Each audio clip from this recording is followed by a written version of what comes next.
mkono wa mtu. Amina. Mkono wa mtu. Huu ujumbe umekuja kwa makusudi. Amen.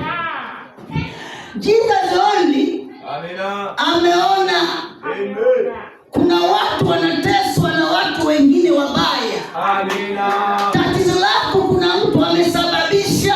Amina. Magonjwa yako kuna mtu amesababisha. Amina. Kutofanikiwa kwako kuna mtu amesababisha. Amina.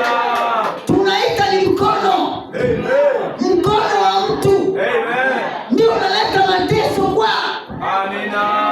Sasa leo yeyote Amen. aliyesababisha mateso hayo, Amina.